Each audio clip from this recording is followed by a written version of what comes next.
بسم الله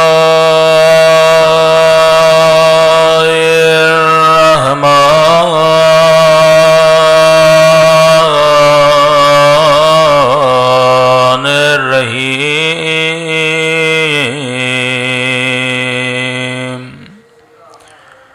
الحمد لله رب العالمين. الحمد لله كما هو أهله. الصلاة والسلام على سيد المرسلين وخاتم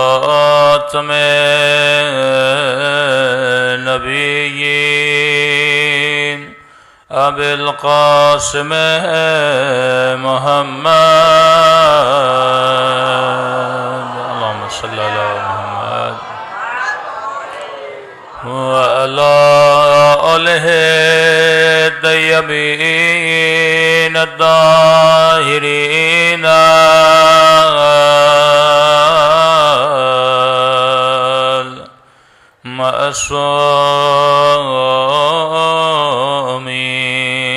المعصومين. جمعے کا دن ہے، اپنے امام کے ظہور و سلامتی کی دعا. اللہم کل ولیک حجت ابن الحسن صلواتک علیہ وعلی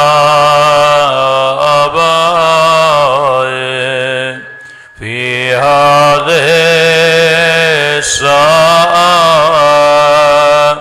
وفي كل وليا وحافظا وقائدا وناصرا ودليلا وعنا حتى تسكنه أرضك طوعا وتمتعه فيها طويلا برحمتك يا أرحم الراحمين. صلوات پڑھے محمد.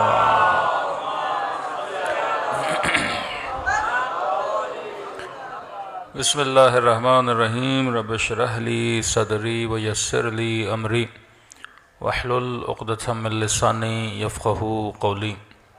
اما بعد فقد قال سبحانہ وتعالی فی محکم کتابہ بسم اللہ الرحمن الرحیم انا للہ وانا الیہ راجعون. صلوات پڑھے محمد وآل محمد.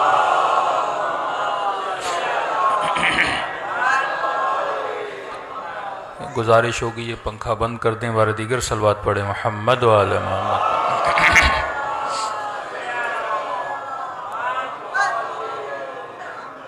دعا ہے پروردگار عالم اس مبارک دن میں ہم سب کی عبادتوں کو اپنی بارگاہ میں قبول فرمائے، اور جس مقصد زندگی کو لے کر یہ مجالس رکھی جاتی ہیں خدا ان مقاصد میں بھی ہم سب کو کامیابیاں نصیب فرما دے.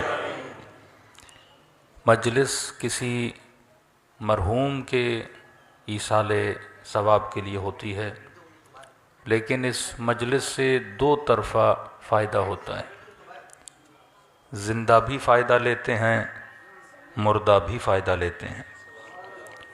اور علت ثواب بھی یہی ہے کہ اگر آپ کسی زندہ کو فائدہ پہنچانا چاہیں تو آپ مالی مدد کر کے فائدہ پہنچائیں گے، سواری نہیں تو سواری دے کر فائدہ پہنچائیں گے، بدن پہ لباس نہیں تو لباس دے کر فائدہ پہنچائیں گے، پیٹ میں کھانا نہیں تو کھانا دے کر فائدہ پہنچائیں گے۔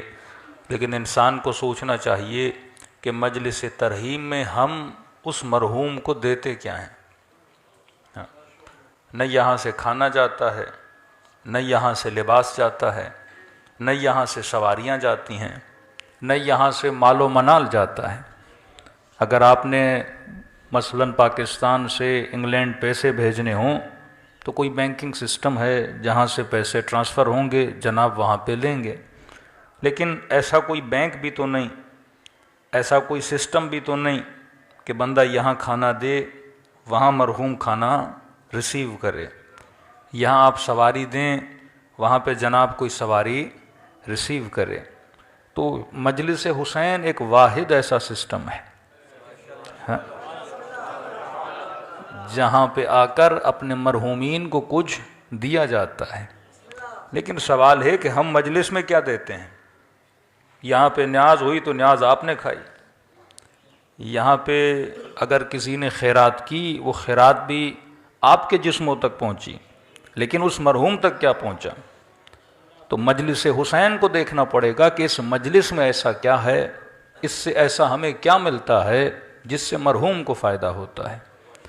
تو مجلس حسین سے جو مجلس حسین میں آتے ہیں انہیں ذکر موت یاد دلایا جاتا ہے، اور موت کو یاد کرنے سے آپ کو اپنی قبر یاد آتی ہے، اور قبر کی یاد سے انسان کو خدا کی یاد آتی ہے، اور خدا کی یاد کی وجہ سے انسان شیطان سے دور ہوتا ہے، نیکیاں کرتا ہے۔ تو یہ مرحوم جو دنیا سے چلا گیا اسے فائدہ یہ ہوتا ہے کہ اگر آپ کا عمل اچھا ہو تو اس عمل کے نتیجے میں خدا اسے جزا عطا کرتا ہے۔ کہ کسی نے امیر المومنین سے سوال کیا کہ مولا یہ رزق اور مال کا فلسفہ کیا ہے؟ کہ واقعاً لوگ سمجھتے ہیں کہ ہم دعا کرتے ہیں کہ خدایا میرے مال میں اضافہ فرما، لیکن لفظ مال نہیں ہے۔ جب بھی ہم دعا کرتے ہیں خدایا میرے رزق میں اضافہ فرما، تو کہا کہ یہ رزق اور مال کا فلسفہ کیا ہے؟ فرمایا مال وہ ہے جو تیرے پاس ہے پر تو استعمال نہیں کرتا، رزق وہ ہے جو تو استعمال کرتا ہے۔ مثلاً آپ کے سامنے چاول کی پلیٹ آ گئی، اب اس میں چاول تو بہت ہیں، یہ سارا ہے مال، جتنا تو کھائے گا وہ تیرا رزق ہے۔ کہتے ہیں نا دانے دانے پہ لکھا ہے کھانے والے کا نام۔ تو اگر آپ کے سامنے پوری دیگ چاولوں کی رکھ لی جائے وہ آپ کا مال ہے، کیونکہ آپ کے سامنے ہے، آپ استفادہ کر سکتے ہو، لیکن جتنا آپ کی شکم میں جاتا ہے وہ آپ کا کیا ہے؟ رزق ہے۔ ہو سکتا ہے کسی کے اکاؤنٹ میں کروڑوں روپے ہوں، یہ اس کا مال ہے، لیکن جتنا وہ استعمال کرتا ہے وہ اس کا رزق ہے۔ اب شوگر کے مریض کے سامنے لاکھ میٹھا رکھو، کھا نہ سکے تو فائدہ کیا؟ یہ مال ہے، یہ اس کا رزق نہیں ہے۔ تبھی فرمایا خدا سے رزق کی دعا کیا کرو۔ مال تو بہت ساروں کو مل جاتا ہے لیکن رزق بہت کم لوگوں کو ملتا ہے۔ کئی ایسے لوگ ہیں کروڑوں اربوں روپے ان کے اکاؤنٹ میں ہوتے ہیں، لیکن فائدہ کیا بندہ استعمال نہ کر سکے، فائدہ کیا کہ اکاؤنٹ کو فریز کر دیا جائے۔ فرمایا کمال یہ ہے کہ وہ تمہارا کیا بنے؟ رزق بنے۔ تبھی امیر المومنین فرماتے ہیں کہ لوگوں کے بڑے گھروں کو دیکھ کر اپنی جھوپڑیوں کو خراب نہ کیا کرو۔ اب کہا کہ مولانا فلاں کے پاس 4,000 میٹر پر گھر بنا ہوا ہے، مولانا میرا گھر 120 گز کا ہے، جناب کا 10,000 گز کا گھر ہے۔ اب امیر کا جملہ سمجھنا، فرماتے ہیں یہ کتنے بھی بڑے گھر میں رہے یہ اس کا مال ہے، لیکن رزق وہ ہے جس چارپائی پہ یہ سوتا ہے، جس زمین پہ رات کو یہ سوتا ہے یہ اس کا کیا ہے؟ رزق ہے۔ اور خدا نے جس جس کو بدن دیا ہے 5 فٹ سے لے کے 7 فٹ تک، تو رزق کا جو فرق آتا ہے وہی 5 اور 7 کے درمیان ہے۔ سونا تو نے بھی زمین پر ہے، سونا اس نے بھی زمین پر ہے۔ جب یہ کہیں کہ خدا متعال عادل نہیں، عدالت خدا کی اس معیار پر ہے کہ جو شکم تجھے دی ہے وہ شکم تیرے دشمن کو دی ہے. یہ نہیں کہ مثلاً اسے کوئی بہت زیادہ بڑا پیٹ دیا ہو, تجھے چھوٹا سا پیٹ دیا ہو. کھانا تقریباً سبھی برابر کھاتے ہیں, تو جو کھانے والی چیز ہے اس میں خدا نے فرق نہیں رکھا. تو فرمایا خدا کا شکر ادا کیا کرو کہ خدا نے رزق دنیا کے ساتھ ساتھ تجھے رزق مجلس حسین میں بھی بلا کر رکھا ہے. ہاں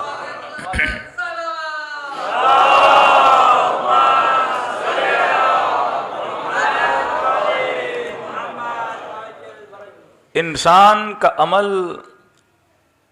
مقام معرفت سے تب دور ہوتا ہے جب انسان اپنی معرفت حاصل نہیں کر پاتا, کیونکہ مجلس ترحیم ہے اور خدا نے برملا کہا کہ انا للہ و انا الیہ راجعون. تم سب میری طرف سے ہو اور تم سب میری طرف پلٹ کے آنے والے ہو. آئے تھے اکیلے, جائیں گے اکیلے. آئے تھے اس کی سبب کی وجہ سے, جائیں گے جب وہ بلاوا دے گا تب انسان یہاں سے چلا جائے گا. کیا لے کر آئے تھے؟ خالی ہاتھ آئے تھے. کیا لے کر جائیں گے؟ خالی ہاتھ جائیں گے. کون سی چیز ہے جو انسان کا سرمایہ بنتی ہے؟ وہ انسان کا عمل ہے. اس کی دلیل یہ ہے کہ جب کوئی انسان دنیا سے جاتا ہے, آپ اس کے گھر جاتے ہو, اس مرحوم کے گھر, اس کے بیٹوں کے پاس, رشتہ داروں کے پاس, آپ کیا لے کر جاتے ہو؟ شاید کوئی پھول کا گلدستہ لے کر جائے, لیکن وہ مرحوم کو فائدہ نہیں دے گا. جو بھی بندہ مرحوم کے گھر جاتا ہے, نہ کھانا لے کر جاتا ہے, نہ کوئی دنیاوی چیز لے کر جاتا ہے. چار لوگ آپس میں بیٹھتے ہیں, بھائی کس لیے آئے ہیں؟ کہا فاتحہ خوانی کے لیے آئے ہیں. مطلب مرنے کے بعد بھی اگر مجھے کوئی چیز فائدہ دے رہی ہے, وہ ایک چھوٹا سا سورہ فاتحہ ہے,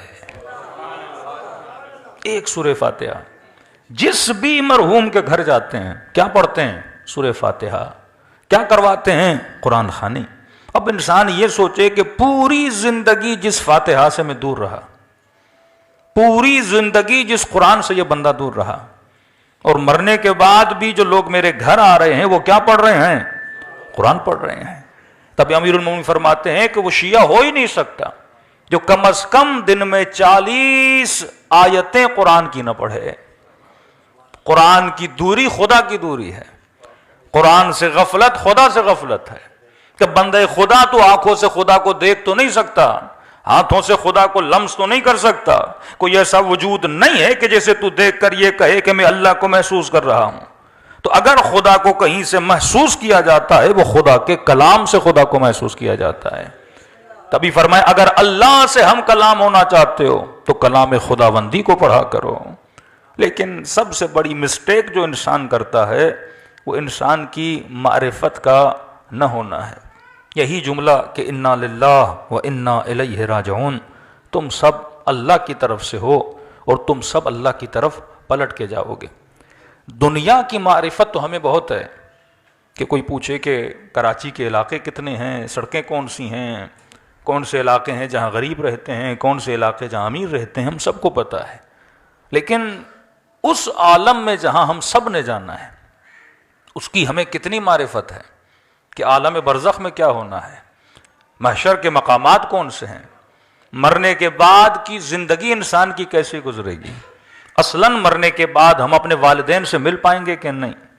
کئی مومنین کہتے ہیں مولانا کیا مرنے کے بعد اہل بیت سے ملاقات ہوگی کہ نہیں, اور اگر ہوگی تو کیا جب میں چاہوں تب ہوگی, جب دل کرے تب امیر المومنین کی زیارت ہوگی, رسول خدا کی زیارت ہوگی, کیسے ہوگا. تو امیر المومنین اور میرے چھٹے امام جعفر صادق علیہ الصلوۃ والسلام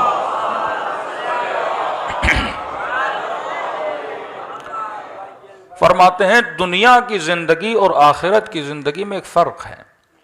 دنیا کی ایک سوشل لائف ہے, جسے ہم اردو میں بولیں ایک اجتماعی زندگی ہے. مثلاً اگر ایک مولانا نے بھی یہاں تک آنا ہے تو کئی اسباب درکار ہیں تب جا کر ایک مولوی یہاں پر آئے. اگر میں نے خطاب بھی کرنا ہے تو میری آواز آپ تک پہنچنے میں لاؤڈ کا ہونا ضروری ہے, لائٹ کا ہونا ضروری ہے, مجھے دیکھنے کے لیے آنکھوں کا ہونا.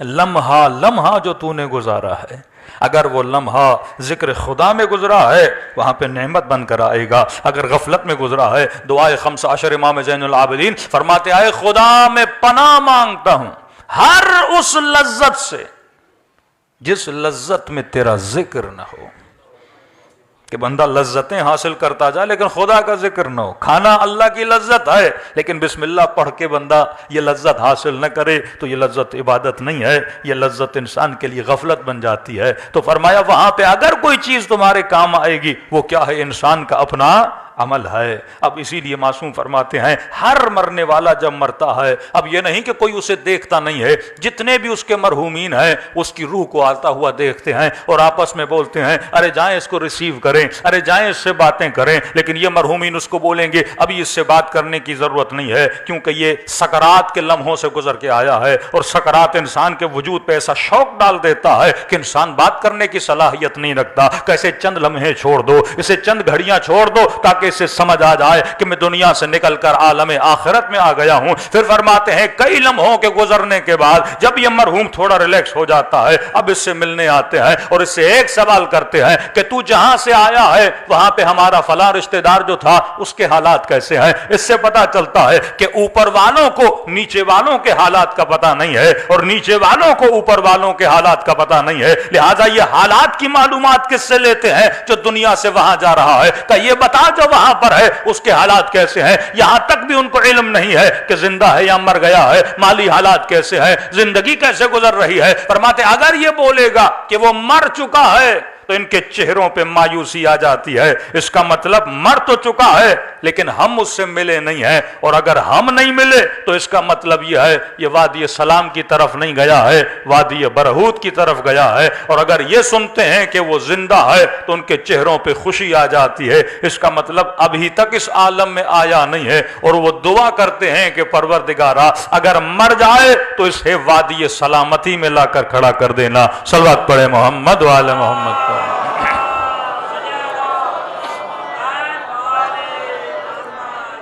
فرماتے ہیں اس حد تک ان کا آپس میں ملنا جلنا ہوتا ہے کہ امیر المؤمنین وہاں پہ ملاقات کا سلسلہ کیسے ہوگا؟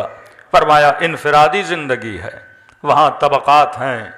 جو بہترین عمل کا مالک ہے وہ اوپر کے درجے پر ہوگا، جو کم ترین عمل کا مالک ہے وہ نچلے حصے میں ہوگا. اب کہا کہ دنیا میں آزادی ہے، مثلا یہاں پہ جو غریب علاقوں میں رہتے ہیں وہ شاید کسی گاڑی پہ چڑھ کے امیروں کے علاقوں کا دورہ کر لیں. ہاں کوئی پاکستانی ویزا لگا کے کسی امیر ملک کا وزٹ کر لے، لیکن کہا کہ وہاں پہ یہ اجازت نہیں ہے. جو نچلے درجے میں ہے اسے اجازت نہیں کہ وہ اوپر والے درجے میں جائے. مثلا ہم جیسا گنہگار ہوگا اسے یہ اجازت نہیں کہ وہ سلمان کے گھر کا دورہ کر لے، اسے یہ اجازت نہیں کہ وہ انبیاء کے گھروں تک جائے. جو نیچے ہے اسے اوپر جانے کی اجازت نہیں ہے. لیکن فرمایا جو اوپر والے درجوں میں ہے ان کی مرضی ہے، وہ جب چاہیں نیچے والوں سے جا کے ملاقات کر سکتے ہیں. کہ اس کا ریزن کیا ہے؟ کہ کیونکہ جنت مقام سکون ہے. جنت مقام سکون ہے. خدا وہاں پہ کسی کو بے سکون ہونے نہیں دیتا. اب نیچرل ہے جس بندے کے مقامات چھوٹے ہیں اگر وہ اوپر جائے گا ان کی نعمتوں کو دیکھے گا تو اس کے اندر کیا پیدا ہوگا؟ یأس اور حسرت پیدا ہو جائے گی، غمگین ہو جائے گا کہ یہ مقام میرے پاس کیوں نہیں ہے. لیکن اوپر والا جب نیچے آئے گا وہ اور اللہ کا شکر ادا کرے گا کہ خدا نے مجھے کیا عطا کی ہیں، نعمتیں عطا کی ہیں. تو فرمایا وہاں پہ اگر کوئی امیر المومنین سے ملنا چاہتا ہے اس میں مرضی میری نہیں ہے، مرضی علی کی ہے. جب وہ چاہیں گے ملنے آئیں گے، رسول جب چاہیں گے ملنے آئیں گے، سلمان جب چاہیں گے ملنے آئیں گے، شہداء جب چاہیں گے تو ملنے آئیں گے. ہمیں اجازت نہیں ہے. تبھی فرمایا یہ دنیا ہے، یہاں پہ اپنا مقام اتنا بلند کر کہ جب وہاں چلا جائے یہ مرضی تیرے ہاتھ میں رکھی جائے، تو جب چاہے علی کا دیدار کرنے چلا جائے.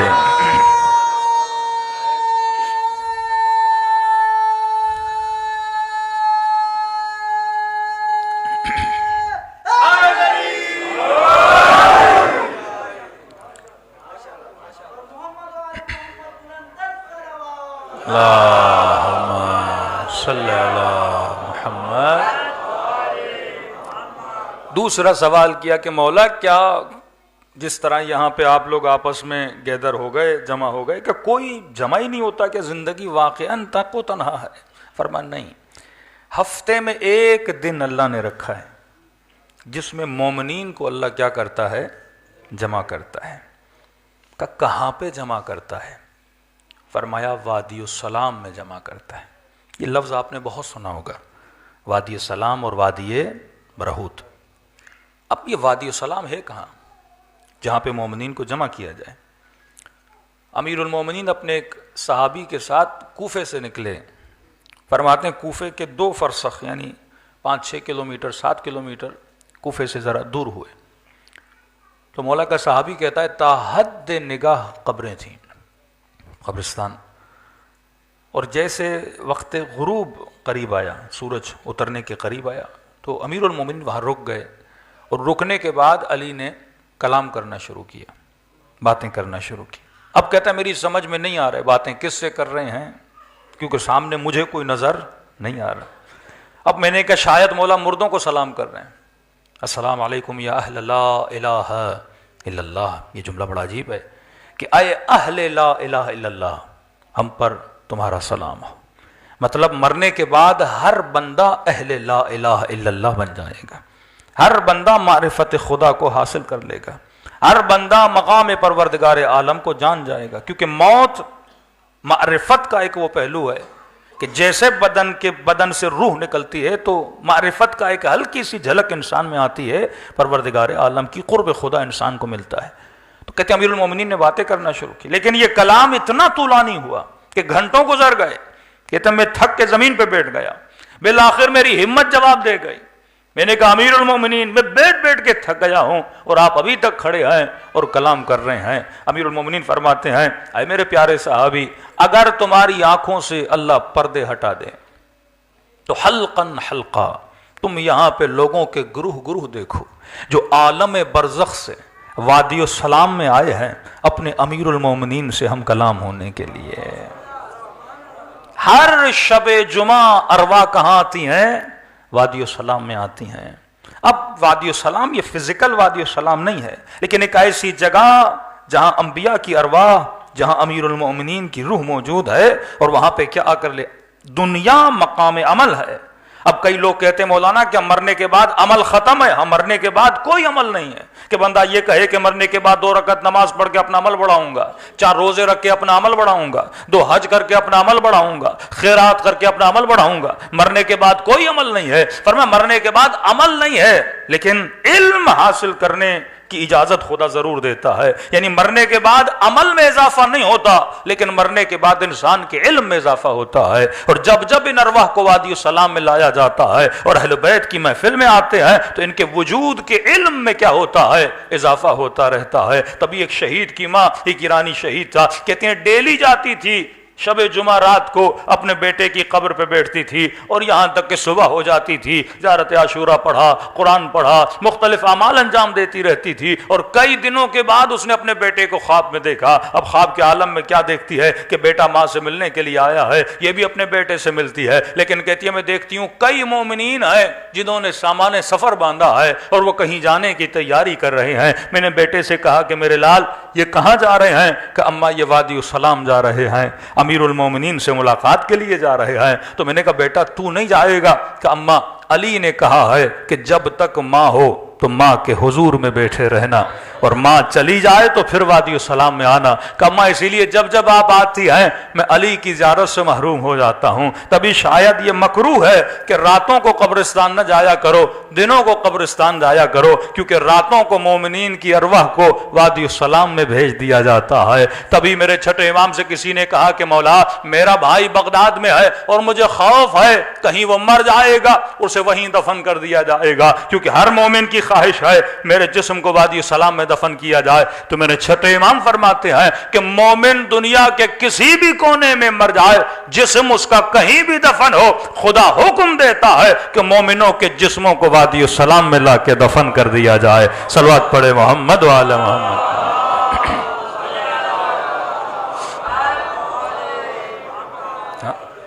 تو بندے کا مومن ہونا ضروری ہے۔ اور علی سے پوچھا کہ مومن کون ہے؟ تو مولا فرماتے ہیں مومن کیس ہوتا ہے. کیس کا مطلب مومن تیز ہوتا ہے. ہمارے یہاں لفظ تیز تھوڑا نیگیٹو معنی میں استعمال ہوتا ہے کہ جناب بڑے تیز ہیں، لیکن امیر فرماتے ہیں شارپ، کین. مومن کیس، مومن عقل مند ہوتا ہے. اب عقل مندی کا پتہ کہاں سے لگے؟ کسی کے ماتھے پہ تو نہیں لکھا کہ جناب عقل مند ہیں یا بے وقوف ہیں. اور پھر فرمایا کہ علی کا چاہنے والا سب سے بڑا عقل مند ہوتا ہے. شیعت علی ابن ابی طالب، یہ فرمایا مقام عقل پر فائز ہوتے ہیں. اب دو لفظ آپ کی خدمت میں رکھ کے جا رہا ہوں اور اختتام مجلس، تاکہ آپ کو پتہ چل جائے کہ میں نے زندگی کیسے گزارنی ہے، اور ایسی زندگی گزاروں کہ جب دنیا سے جاؤں اور جب اہل بیت سے ملاقات ہو، جب ملاقات خداوندی ہو، تو انسان کا استقبال ایسے ہو جیسے کسی مومن کا استقبال ہوتا ہے. فرمایا کہ علی کا چاہنے والا عقل مند کین اینڈ شارپ. جناب مختار کا جو قبیلہ نکلا ماننے والے، ان کو کہا جاتا تھا کہ کیسانیہ، کیونکہ جناب مختار کو رسول نے لقب دیا تھا یہ رجل کیس، ایک تیز بندہ، ہوشیار بندہ. مختار کو پتا تھا کہ میں نے کب کیا کرنا ہے. امیر المومنین کا دشمن، کسی نے کہا کہ یا علی آپ کا دشمن بڑا عقل مند ہے. نہج البلاغہ کے جملے، مطلب جو سیاست میں مات دے، جو ہر میدان میں جنگ جیت جائے، تو لوگ کہتے تھے یہ عقل مند ہے. لیکن امیر المومنین نے فرمایا العقل ما عبد بالرحمن، عقل سے اگر بندہ رحمان کی عبادت کرے تو یہ عقل مندی ہے، لیکن اگر اپنی عقل سے شیطان کی عبادت کرے تو یہ بندہ بے وقوف ہے. تو امیر نے دو لفظ استعمال کیے، فرمایا عقل اور مکر. فرمایا وہ جو کر رہا ہے وہ مکر ہے، علی جو کر رہا ہے وہ کیا ہے؟ عقل ہے. کہ میں نے ہر حال میں جنگ نہیں جیتنی، کہ مولا کے لشکر پر اور لشکر کے پانی پر مد مقابل کے لشکر نے قبضہ کر لیا، اور بڑی جد و جہد کے بعد یہ پانی امیر المومنین نے پھر اپنے قبضے قدرت میں لایا. مظلومیت اہل بیت یہ تھی، جو اہل بیت کو مانتے تھے انہی کے وجود میں معرفت امیر المومنین نہیں تھی. آ کر کہنے لگے یا علی اب تو ہم جنگ جیت گئے. امام نے کہا وہ کیسے؟ کہ علی پانی ہمارے قبضے میں ہے، ایک ہفتہ پانی بند کریں، ہم جانتے ہیں ان کے لشکر والوں کو علی وہ میدان جنگ چھوڑ کے چلے جائیں گے، پیاس کے عالم میں کون لڑے گا؟ وہ تو آئے اسی لیے ہیں تاکہ غنائم ملے. تو امیر المومنین نے فرمایا نہیں، رسول کا حکم ہے کسی بھی پیاسے پر پانی نہ بند کیا جائے. کہ یا علی 4 دن پانی بند کرے ہم جنگ جیت جائیں گے. میرے مولا فرماتے ہیں میں جنگ جیتنے نہیں آیا، علی انسانیت کو جیتنے کے لیے آئے ہیں. جنگوں کو جیتنا آسان ہے، ظلم کے ذریعے سے، جبر کے ذریعے سے، استبداد کے ذریعے سے. فرمایا میں جنگ جیتنے نہیں آیا کہ ہر صورت میں نے جیتنا ہے. فرمایا نہیں. کہ یا علی چلو آپ راضی نہیں ہوتے، اتنی اجازت دیں اگر اس نے 3 دن ہمارا پانی مثلا بند کیا تو ہم بھی اتنا ہی بدلہ لیں، زیادہ نہیں لیں گے. جتنے دن اس نے ہمیں پیاسا رکھا اتنے دن ہم بھی پیاسا رکھیں گے. یہ سننا تھا تو علی کے چہرے پہ جلال آ گیا کہ تم کیا کہنا چاہتے ہو؟ جو اس نے کیا وہی علی ابن ابی طالب کرے. پھر یہ بتاؤ ابو طالب کے بیٹے میں اور ابو سفیان کے بیٹے میں فرق کیا رہ جائے گا؟ کبھی یہ نہ کہا کرو کہ اگر میرا مخالف یہ کر رہا ہے تو میں نے بھی کرنے میں کوئی حرج نہیں ہے. فرمایا مومن کی نشانی مومن عقل مند ہوتا ہے. مولا عقل کا پتہ کیسے چلے؟ 2 لفظ یاد کر لیجئے. آج موسم بھی الیکشن کا موسم ہے. امیر المومنین فرماتے ہیں عقل مندی کا پتہ انسان کے انتخاب سے چلتا ہے. انگلش میں بولیں انسان کی سلیکشن سے چلتا ہے کہ بندہ عقل مند ہے یا بے وقوف ہے. اب یہ سلیکشن، شادی کرنی ہے، بیوی کیسی ہونی چاہیے، بچوں کی تربیت کیسی ہونی چاہیے، کسی مرد نے اور عورت نے لباس پہننا ہے، میرے لباس کی سلیکشن کیسی ہونی چاہیے. اور کیوں کہا کہ یہ شاید کچھ لوگوں پہ گراں گزرے میرا جملہ، لیکن عقل مندی کی بات ہے. پہلا جملہ کہا کہ علی کا چاہنے والا عقل مند ہے. کیوں کہا؟ کیونکہ اس کا انتخاب بتا رہا ہے کہ جس نے علی کو چنا وہ کبھی بے وقوف نہیں ہوتا. بندے کا کیا بتائے؟ انتخاب بتائے نا. اب کئی لوگ کہتے ہیں کہ آپ علی کو چھوڑ دو، شیعوں کو اکثر کہا جاتا ہے کہ کیا ضد ہے کہ علی کو پہلا مانا جائے؟ میں نے کہا کوئی ضد نہیں ہے، اگر آپ آج کہو تو ہم علی کو چھوڑنے کے لیے تیار ہیں، لیکن عقل کا حکم ہے اگر بہتر کو چھوڑ رہے ہو تو اس سے بہتر کا انتخاب کرو۔ اگر میں نے علی کو چھوڑنا ہے تو یا کوئی ایسا لاؤ علی جیسا ہو یا علی سے بہتر ہو۔ ہاں؟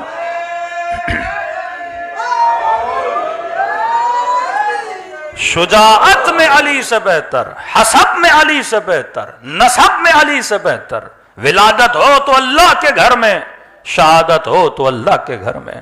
اور کیا مقام دیا خدا نے، جس مہینے میں شہادت ہوئی وہ سارے مہینوں سے افضل، اس مہینے کی جس رات میں شہادت ہوئی وہ ساری راتوں سے افضل، اور اس رات کی جس عبادت میں شہادت ہوئی وہ ساری عبادتوں سے افضل۔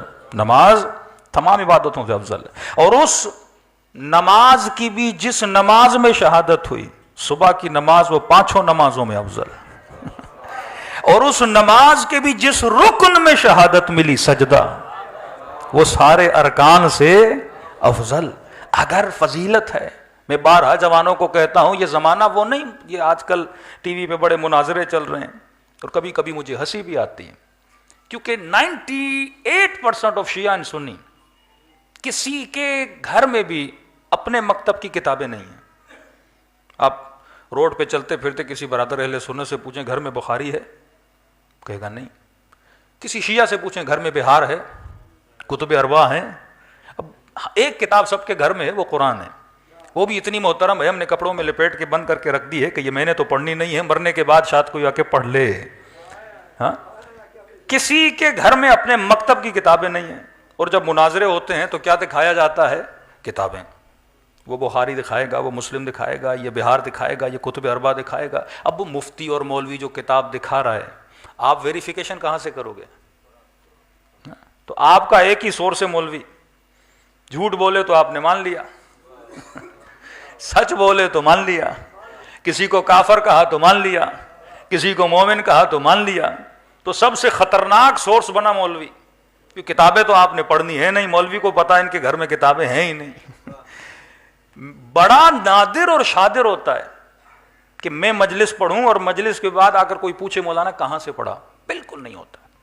شاید 100% میں ایک مومن آ کے پوچھ لے کہ مولوی صاحب حدیث کہاں سے پڑھی ہے، کیونکہ لوگ نہیں پوچھتے۔ اب یہ چاہے مولوی شیعہ کا ہو چاہے مولوی سنی کا ہو، کوئی کسی سے نہیں پوچھتا، سارا اعتماد کس پر ہے؟ مولوی پر ہے۔ اب مولوی کی مرضی تجھے جہنم میں دھکیلے، مولوی کی مرضی تجھے، پوری قوم تو اس کے پیچھے لگی ہوئی ہے نا کہ جہاں یہ بھیج دے۔ اب قوم کو کیا پتا کون کافر ہے کون منافق ہے، نہ قرآن آئے نہ حدیث آئے۔ تو ایک سورس جو سب سے مضبوط سورس ہے، جو ہر بندے کے پاس ہے، قرآن بھی اگر آپ کے گھروں پر ہے تو قرآن ہر کسی کو سمجھ نہیں آتی، وہ سورس ہے عقل کا سورس، لاجک، منطق۔ کیا جو فطرت خدا نے ہر انسان کو دی ہے، واللہ اگر اس فطرت پہ چلو تو ہماری زندگی کیا ہو جائے؟ آباد ہو جائے۔ کہ اگر میں پورے مجمع سے ایک سوال کروں، آپ کی ساری فطرتیں مجھے ایک جواب دیں گی، نہ کسی کتاب کی طرف رجوع کرنے کی ضرورت ہے، نہ کسی بہار اور بخاری کو پڑھنے کی ضرورت ہے، نہ اتنی زحمت ہو کہ گھر میں جا کے قرآن کھودو۔ جو سب سے پہلا جواب جو انسان کی فطرت سے آتا ہے، مثلا میں سوال کروں اس مجمع میں کوئی ایسا بندہ ہے جسے کنجوس سے محبت ہو؟ کنجوس خود ہوں گے پر محبت نہیں کریں گے، کہیں گے میں دنیا کے لیے کنجوسی کروں لیکن دنیا میرے لیے کیا کرے؟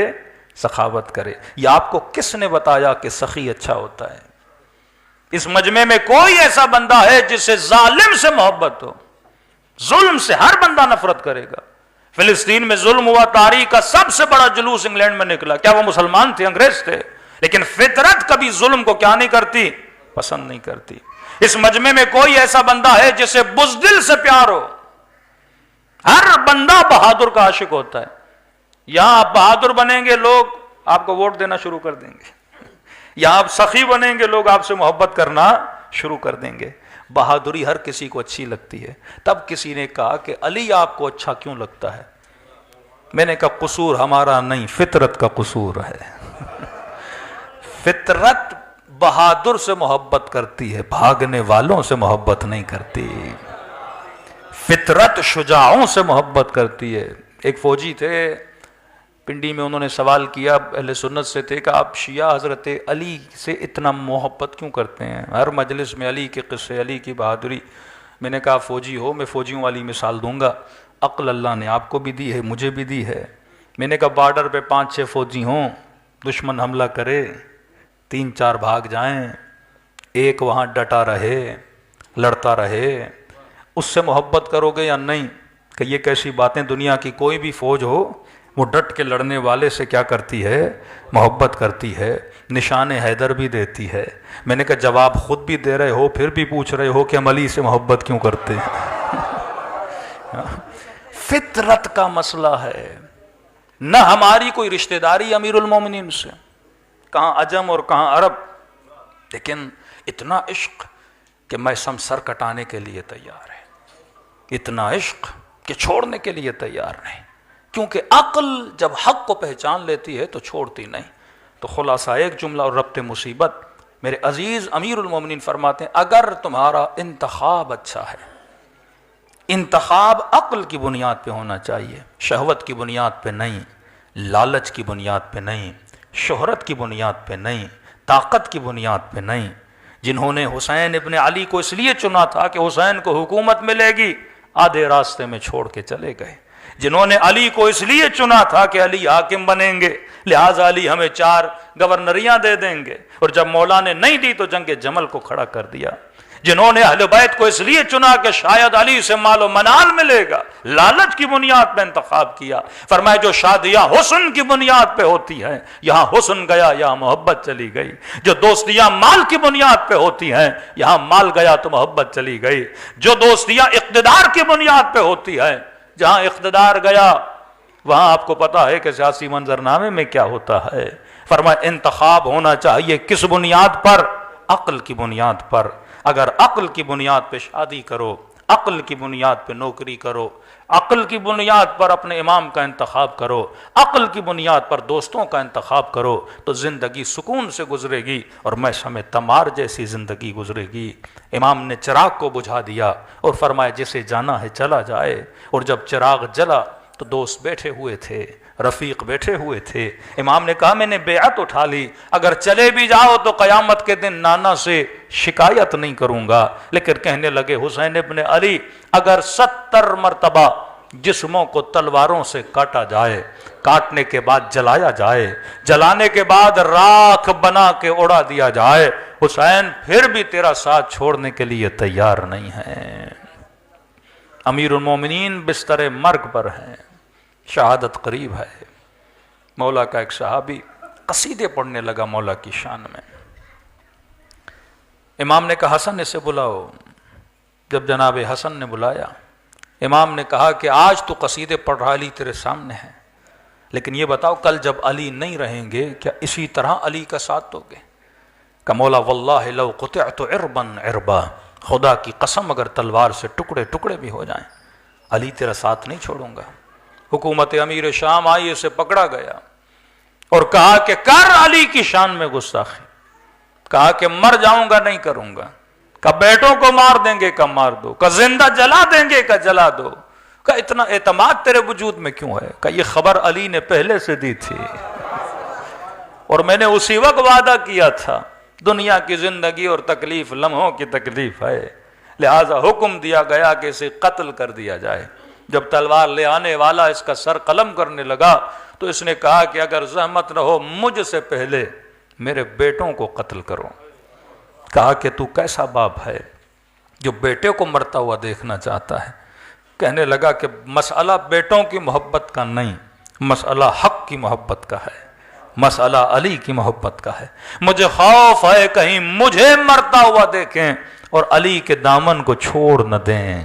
پہلے انہیں جنت میں بھیجوں گا، پھر میں خود علی کی قدم بوسی میں جاؤں گا. یہ ہے حق کی پہچان. اگر انتخاب عقل کی بنیاد پر ہو تو دنیا میں بھی سکون ہے، آخرت میں بھی سکون ہے. فرمائشیو ایک بات یاد رکھنا، اے اہل بیت کے چاہنے والوں ایک بات یاد رکھنا کہ اہل بیت سخی بھی ہیں، اہل بیت کریم بھی ہیں. سخی وہ جو مانگنے پہ عطا کرے، کریم وہ جو نہ مانگنے پر عطا کرے۔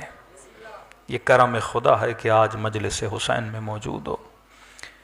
ہر بندہ عاشق امام حسین ہے، ہر بندے کی چاہت ہے خدا اسے زیارت امام حسین نصیب کرائے۔ بارہا میں مجلسوں میں عرض کر چکا کہ ایک مولا کا بوڑھا عاشق بدن سے معذور تھا، مالی اعتبار سے بے انتہا فقیر تھا۔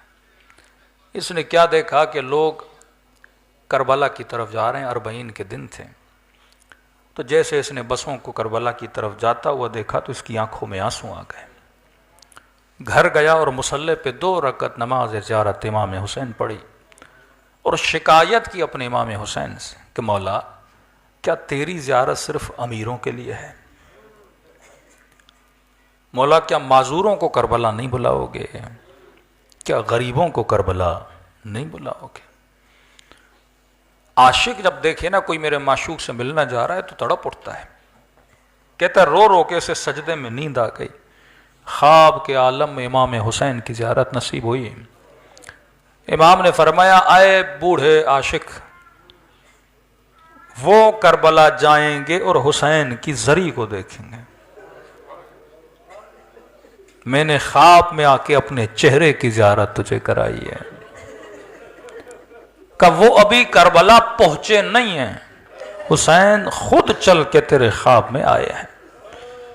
کبھی یہ نہ کہا کرو کہ ہم کریم نہیں ہیں، لیکن ایک بات سن لے اپنے امام کی، زندگی میں ایک بار بھی اگر ہو سکے میری کربلا آنا ضرور، کیونکہ مرنے کے بعد جب اس کے ثواب کو دیکھو گے اور اگر نہ ہوگا تو پچھتاؤ گے۔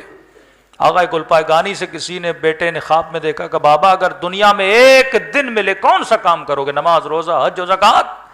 فرمایا بیٹا ایک دن بھی ملے نا میں امام رضا کی زیارت کو جاؤں گا۔ کہا کیوں؟ کہ یہ تو مرنے کے بعد پتا چلا ہر کی ہوئی زیارت کے بدلے میں 3 مرتبہ امام رضا مجھ سے ملنے کے لیے آئے، اور میں تجھے نہیں بتا سکتا اس ملاقات کا سکون کیا ہے۔ کہ مولا اگر نہ آ سکوں کربلا تو کیا، آپ تو کریم ہیں، مر جاؤں گا منکر و نکیر کہیں کہ بدبخت حسین کا عاشق تھا، ایک ثواب زیارت لے کر نہیں آیا۔ پر میں ہم کریم ہیں، آ سکو تو آؤ، لیکن اگر نہ آ سکو تو ہم نے ثواب کا دروازہ تیرے لیے بند نہیں کیا، ہم کریم ہیں۔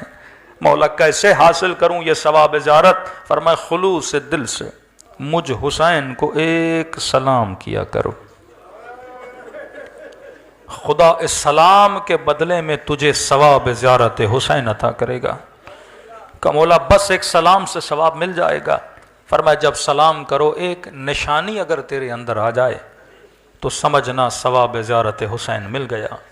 مولا کون سی نشانی؟ کا جب مجھ غریب حسین کو سلام کرو، اگر نہ چاہتے ہوئے تیری آنکھوں میں آنسو آ گئے تو یہ مت سمجھنا یہ تیرے آنسو ہیں، حسین نے تجھے تیرے سلام کا جواب دیا۔ دلوں کو کربلا کی طرف روانہ کریں،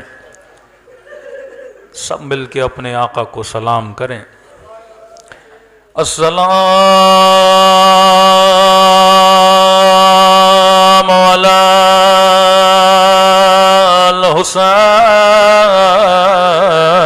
الحسین وعلی علی ابن الحسین وعلی اولاد الحسین وعلی اصحاب الحسین، سب مل کے السلام علی الحسین وعلی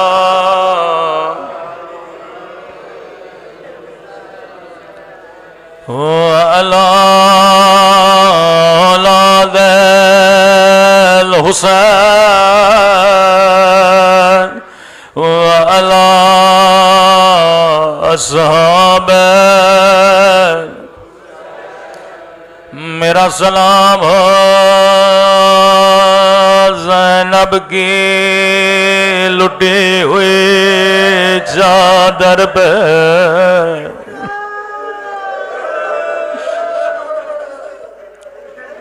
آپ نے زندگی میں کئی نوحے خانوں کے نوحے سنے ہوں گے، لیکن علماء فرماتے ہیں اگر امام زمانہ کے ساتھ رونا چاہتے ہو تو کبھی کبھی فرزند زہرا کا نوحہ پڑھا کرو۔ زیارت ناہیہ امام زمانہ کا نوحہ ہے۔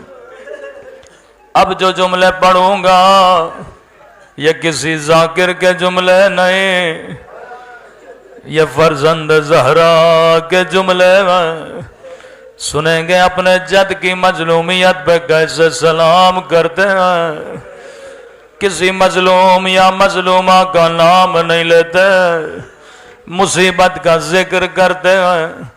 قدیمی مومنوں سمجھنا تیرا کام ہے، سنیں گے میرے مولا کیسے سلام کرتے ہیں۔ فرمایا میرا سلام ان ننھے سے رخساروں پہ، اللہ جانے یہ کس بچے کے رخسار ہے، کیا یہ علی اصغر کے رخسار ہے؟ جواب میرے مولا نے خود دیا، میرا سلام ان ننھے سے رخساروں پہ، او جن کا رنگ بدلتا رہا، یہ نہیں کہ رنگ بدل گیا بلکہ بدلتا رہا۔ کبھی شمر کے تماچوں نے رنگ نیلا کیا، کبھی ظالم کے تماچوں نے رنگ کالا کیا۔ صحیح بخاری کی حدیث ہے، رسول خدا کا فرمان ہے، مسلمانوں کبھی حیوان کو بھی منہ پہ نہ مارا کرو، کبھی حیوان کو بھی منہ پہ نہ مارا کرو۔ راوی کہتا زندان شام تھا، ننھی سی بچی کی گود میں بابا کا کٹا ہوا سر آیا، سر کو سینے سے لگایا، رو کے کہنے لگی میرے غریب الوطن بابا، او میرے 3 دن کے پیاسے بابا، بابا ذرا آنکھیں کھولو، ذرا میرے زخمی رخسار دیکھو۔ او بابا تیری سکینہ کا رخسار چھوٹا تھا لیکن ظالم کا ہاتھ بڑا تھا۔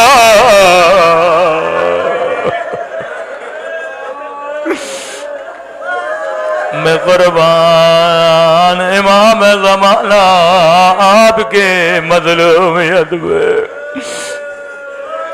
فرمایا میرا سلام ان ننھے سے رخساروں پہ، او جن کا رنگ تماچوں نے بدل دیا۔ آخری سلام اور زحمت کو تمام کرو۔ علماء فرماتے ہیں امام زمانہ کا جملہ آج جمعے کا دن ہے، فرماتے مومن تو سن کے روتا ہے، تو میرے جد کے غم میں پانی کے آنسو بہاتا ہے۔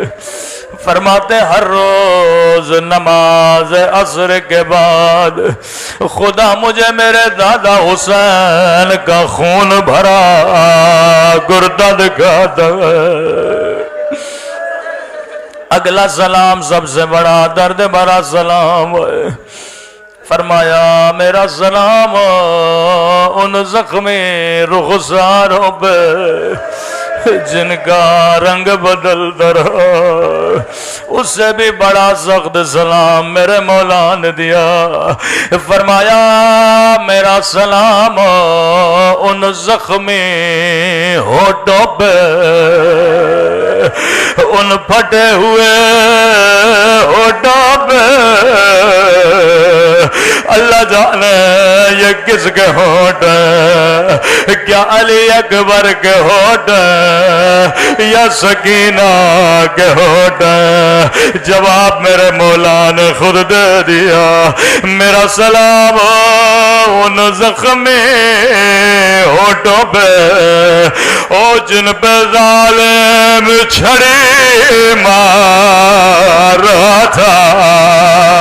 امام زمانہ یہ مجمع تیری مظلومیت پہ قربا، آپ کو وہ ہونٹ یاد ہے او جن پہ یزید چھڑی مار رہا تھا، لیکن میں کہوں میرا سلام ہو ان ننھی سی آنکھوں پہ جو یہ منظر دیکھ رہے تھے۔ اللہ کسی بچی کو بابا کا کٹا سر نہ دکھائے،